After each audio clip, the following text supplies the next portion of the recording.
Healthy Scratch Red Wings Report, presented by 5v5hockey.com. Hey guys, welcome back to the Healthy Scratch Red Wings Report. It's Buschy with you once again. If you enjoyed today's video, please like, comment, and subscribe for more Red Wings content. So today, rocking the Michigan Red Wings hat. Michigan made the Frozen Four, and they got smacked a little bit, but had a pretty good season, so I thought maybe we'll wear this today in homage of the Wolverine season. What I want to talk about today is a calm down Red Wings fans, okay?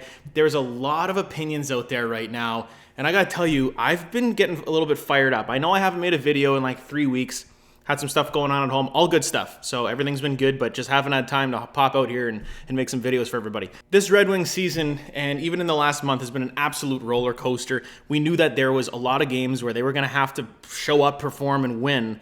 Right now, that's not happening as much. They're still in the hunt. They're still there. They're not mathematically eliminated. They have 3 games left. They have Toronto tonight. They have Montreal twice. We can talk about the games that they lost to the Penguins, to the Capitals, and the reasons for them. And there is a lot of reasons why they lost those games. Don't get me wrong. And if you have an opinion on why they aren't successful in those games, they're probably all legit. And it can be goaltending, defense, coaching, anything like that. But one thing that I do have to say to Red Wings fans out there, if you're in this absolute panic mode right now, there's 2 trains of thought that I use. One of them is my emotion, my heart, and what I'm feeling at that current moment, and that's completely fine. That's part of being a fan. But there's also this other side that I like to tap into in times like this, where I'm logical, I'm rational, I calm down, take the emotion out of it, and break the team down for what's happening. Right now, my heart is saying, my God, why haven't they made the playoffs? They had this 8-point cushion. They were in a good spot. And all of a sudden, it's disintegrated. They've lost to the Capitals and the Penguins, teams that were in this playoff hunt with them. You know, we're not going to make the playoffs. I have never thought failure, though. Now, in a small sample of, some of the games that they've played, they're in like a 5-15 skid. So yeah, that doesn't sound good at all. But when I look at this emotionally, I am pissed. I want them to win. I want to see playoff hockey like we all do. We're Red Wings fans. We want to see them do well. We want to see them take that next step. They still can. Now, this is what's going to have to happen. They're going to have to win all 3 of their next games. They're going to have to beat Toronto and sweep Montreal, these back-to-back games. Obviously, one of those games is at home against Montreal. I'll be there. Hopefully it matters. And they're going to need some help from these other teams. They're going to need, the Flyers, the Islanders, the Penguins, the Capitals, all the teams that they've been chasing for the last month to lose. And so that's a tall order. Percentage chance is a little bit low for the Wings to get in right now. If they get in, great. Do I think they're going to do some damage in the first round? No, not the way they're playing right now. This should be playoff hockey, and there has been moments where I've been like, hey, there's some of that spark. Some of the positives right now is that the big boys are driving the bus. Larkin, Raymond, Lucas Raymond looks amazing for a 22-year-old. I've loved the way he's been playing. He's driving his own line, which is great. You can put him with anybody. Obviously, playing with Larkin is going to help a lot. But there's been issues with some of these veterans we've talked about, at length and at nauseum in some of my previous videos about how guys like, Perron and Mata and some of these guys that are just weighing the team down. Andrew Kopp. It just feels like there's guys driving the bus, and then there's 50 tons of horse manure that they have to pull along with them, where if we just took that hitch and went boop, we'd be flying, right? So I think there's going to be a lot of fat that needs to be trimmed in the offseason. We are going to look at that in depth in a future video, probably after the season is done. We'll do kind of a post-mortem, whatever happens with the Red Wings, if they make the playoffs or not. But also, what can we do? What were the problems? How do we fix this? From managing, coaching, players, tactics, everything. We're going to go through it all. Make it make sense. But this is a message to the fans that are if you're in the fire Eiserman camp, I'm sorry, and I don't say this lightly, you're a moron. I don't think you can say fire Eiserman. If you want to be critical of him, go for it. I am a huge Steve Yzerman fan. I am critical of some of these signings and some of the trades that he's made. Every GM has some really good ones they've made and some really bad ones. And he's had some bad ones with Jeff Petrie, this Justin Hall signing. Guy doesn't even play. Not having really a top goaltender. Lyon overworked, and he just isn't what he was before. This happened with Ville Husso, and this happened with Alex Nedeljkovic. It's a pattern. But you also have to give him props for going and getting Patrick Kane. At the time that they got Alex DeBrincat, amazing trade. We were all really excited for it, me included. So he made a lot of moves that at the time we thought, let's go, this is a good move. Some of them don't pan out, and for everybody that is listening to stuff like The Ticket, I love listening to The Ticket, okay? But a lot of the stuff that they talk about is almost like a clickbait article in audio form. So I want to calm it down because everyone gets fired up. Every person I hear calling into that station or some of the comment sections, Twitter, Reddit, yeah, you're not going to get some sane people in there. I like to think that everybody that's watching my videos can understand some of the nuances of the game and like why it does take a long time to rebuild. We've talked about all the crap that Steve Yzerman has had to clean up for the past 5 seasons. Right now, they're in this kind of area where we're seeing improvement every year in point percentage. Until that stops, keep going, keep building. Situationally, being 8 points into the playoffs and now not being in it, I get it. But here's the reality. The Flyers are on like an 8-game skid right now. They were in the playoffs as well. Same thing. Washington couldn't win a game. They were written off too. The Penguins were terrible and written off. They're now on like a 7-0-3 run. The Islanders, we left for dead. They were in the playoffs and they're out. Now they're back in. Every single team that's in this wild card hunt is exactly like the Red Wings in terms of they are mediocre teams. You know, they're not showing up every single night. They're not super consistent. They're going to have the winning streaks. They're going to have losing streaks. What we're seeing is they all regress to the mean, and this is where a lot of those teams were probably going to end up anyway. And 1 or 2 of them are getting in. 3 of them aren't making it.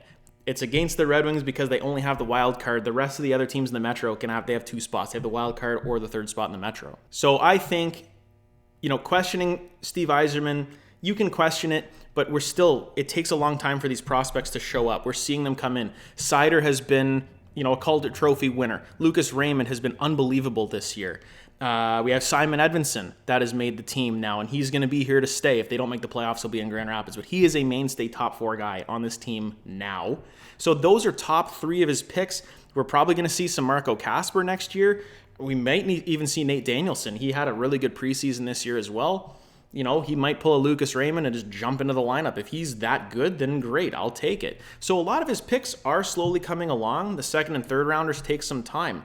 So when you look at, he's been here for 5 years. Yeah, it takes that long for these prospects to make it. I don't think I can really judge him until some of these picks, let's say they fail, right? And we're in this position where we're now in purgatory. That's when I think it's time to talk about that. Coaching's a different story. I will have the conversation about fire Derek Lalonde. Now, I don't think that's going to happen. That's not realistic. I think, who knows? Eiserman has done this stuff before, but I think they need to keep building. Having better players will, obviously yield better results. But some of the coaching, and this means the whole staff, not just Derek Lalonde, it means Alex Tanga, it means Bob Bugner. Both of those guys are culpable as well, and even the goaltending coaches.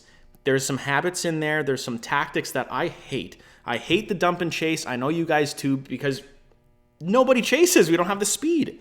So that's kind of dumb. We don't have a breakout. Our neutral zone play is almost non-existent, and the power play has been sputtering lately. So a lot of the things that were keeping us going when we were winning went back and regressed to what we were before. That's on coaching.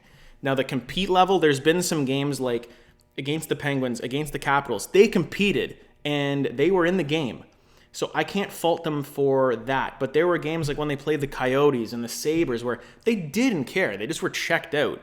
You can look at coaching for that, but also these guys are professionals. They need to figure it out, wake up and go. For all the veterans that are on this team to be in this situation, it's unacceptable to not show up, to get everybody going. Where Lucas Raymond's 22 years old and he's the captain driving the bus. Even when they were losing, when Larkin was out, I say captain in a metaphorical sense, obviously. If a 22-year-old is the one that's doing that, then the rest of the team can't be that good, can they? So there is going to be a lot of changes, I think, regardless in Detroit.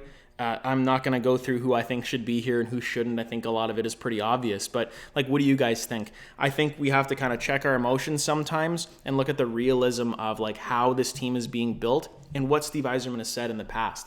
And at the beginning of the year, the goal was to be in the conversation. The goal was to, hey, let's have meaningful games in April. We're going to have a meaningful game 82, most likely. So this is what they were going for. People, I think, in Detroit are starved for a winner. We saw it with the Lions, getting that playoff win, or two of them, actually.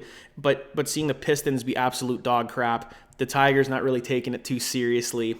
The Red Wings are the one team where I can hang my hat on and go, I can see the pathway to success. The Pistons, God, no. The Tigers, like, maybe, but not really. But the Red Wings are at a point where they're continuing to grow, and they're going to continue to grow. And I think we sometimes as fans need to just take a breath and think about it and go, okay, it would be nice to get into the playoffs. Are we winning a Stanley Cup this year? No. And I think Steve Yzerman knows that.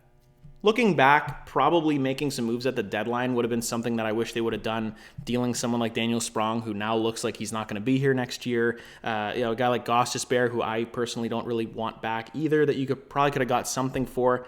That's the only thing where I go, damn, we probably should have. But at the time, you remember, they were on that winning streak, and they were looking really good. So at the time, I went, don't do anything.